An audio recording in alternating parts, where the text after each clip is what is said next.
నమస్కారం. ముఖ్యంగా మా నియోజకవర్గం యొక్క మా వైఎస్ఆర్ కాంగ్రెస్ పార్టీ కార్యకర్తలకు నాయకులకు ఈ ఎన్నికల్లో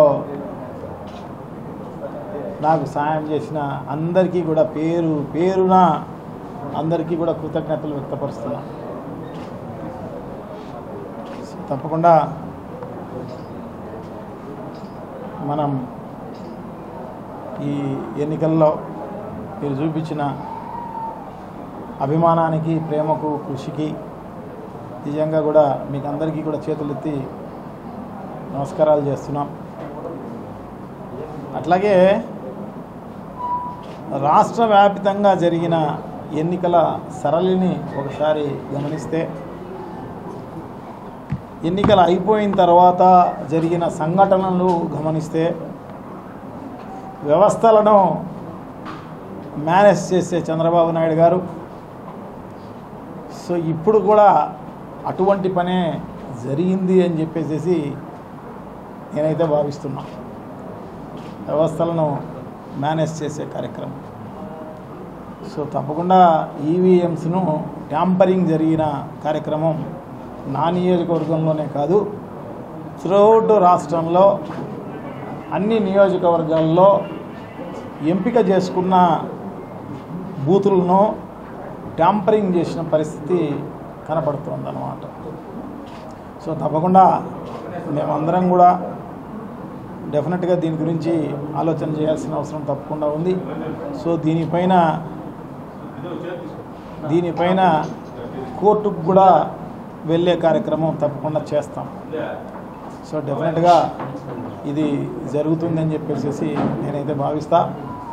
కోర్టులో ఉన్న మాకు న్యాయం జరుగుతుందేమో అని చెప్పేసి ఆశిస్తాం. సో డెఫినెట్గా ఎందుకంటే మా ముఖ్యమంత్రి గారు జగన్మోహన్ రెడ్డి గారు ఆయన ముఖ్యమంత్రిగా ఉన్న టైంలో సో అనేక రకాలైన సంక్షేమ కార్యక్రమాలు, ఆ సంక్షేమ కార్యక్రమాలన్నీ కూడా ఏదైతే మేనిఫెస్టోలో చెప్పడం జరిగిందో అన్నీ కూడా నెరవేర్చిన ఘనత శ్రీ జగన్మోహన్ రెడ్డి గారిది. సో తప్పకుండా ఎవరికి కూడా తెలుగుదేశం పార్టీకి కూడా నష్టం జరగకోకుండా పార్టీలకు అతీతంగా, కులాలకు అతీతంగా, మతాలకు అతీతంగా, వర్గాలకు అతీతంగా అన్ని రకాలైన సంక్షేమ కార్యక్రమాలు చేయడం జరిగింది. అట్లాగే అన్ని గ్రామాలు అభివృద్ధి కార్యక్రమాలు కూడా జరిగిన పరిస్థితి మనం అందరం కూడా చూస్తున్నాం అన్నమాట. ఇన్కంబరెన్స్ అనేది ఉండే అవకాశమే లేదు.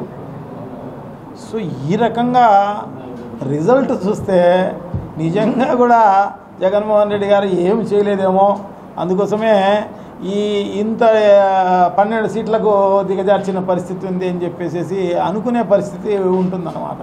సో అటువంటి పరిస్థితి ఏం లేదు. సో అందరికీ న్యాయం చేసిన ప్రభుత్వము వైఎస్ఆర్ కాంగ్రెస్ పార్టీ, జగన్మోహన్ రెడ్డి గారు.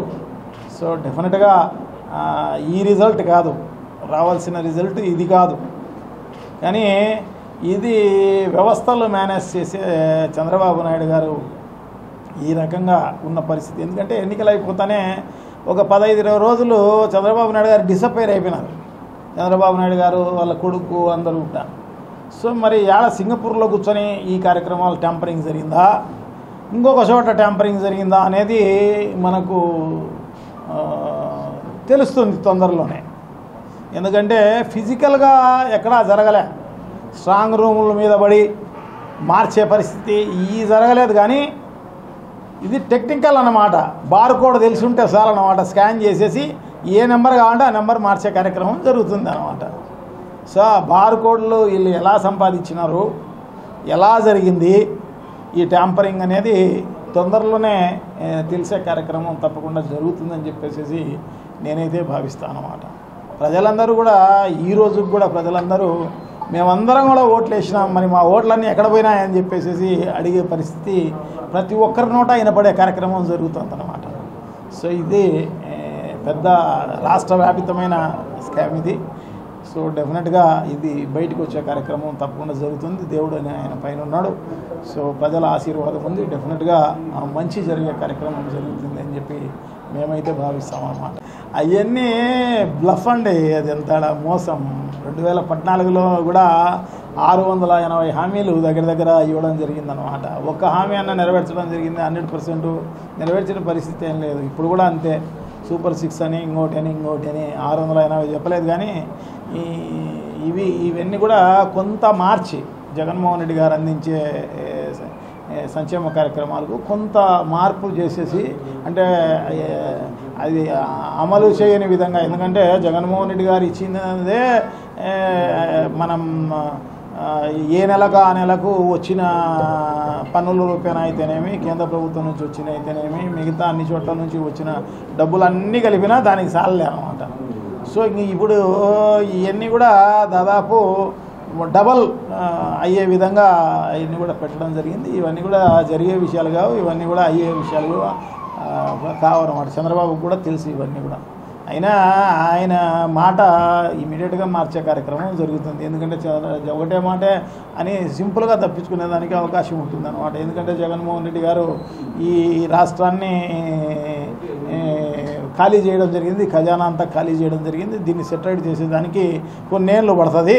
సో ఈ అన్నేళ్ళు పట్టిన తర్వాత సింపుల్గా ఎప్పుడైతే ఆర్థిక వ్యవస్థ బాగుంటుందో అప్పుడు ఈ సూపర్ 6 అమలు చేస్తాం అని చెప్తాడన్నమాట. సింపుల్ ఆ రకంగా చెప్పేసేసి తప్పించుకునే కార్యక్రమం చేస్తాం. మనం ఎన్ని చూడలేదు, ఎప్పటి నుంచి చూస్తున్నాం చంద్రబాబు నాయుడు గారిని. ఇట్లాంటివన్నీ మనం ప్రజలకు కూడా అతని సూపర్ 6 పైన ఎక్కడా కూడా నమ్మకం ఉన్న పరిస్థితి ఏం లేదన్నమాట, అతను చెప్పిన దీనిపైన కూడా. కానీ ప్రజల తీర్పు వేరు, ఇక్కడ జరిగింది వేరు. ప్రజలకు అవగాహన ఉంది. ఇది చంద్రబాబు నాయుడు గారు ఈ మేనిఫెస్టోలో చెప్పినట్టన్నీ ఎట్లా అమలు చేయడు, జగన్మోహన్ రెడ్డి గారు చెప్పిందే అమలు చేస్తాడు అని చెప్పేసి ప్రజలకు విశ్వాసం ఉంది. సో డెఫినెట్గా వాళ్ళు ఆ విధంగానే ఓట్లు కూడా వేసింటారు. కానీ ఈ ట్యాంపరింగ్ జరిగినందువల్ల మనం దాన్ని ఏం చేయలేం. సో తప్పకుండా ఇది కోర్టు దృష్టికి తీసుకుపోయే కార్యక్రమం చేస్తాం. For more videos like this, subscribe Big TV channel.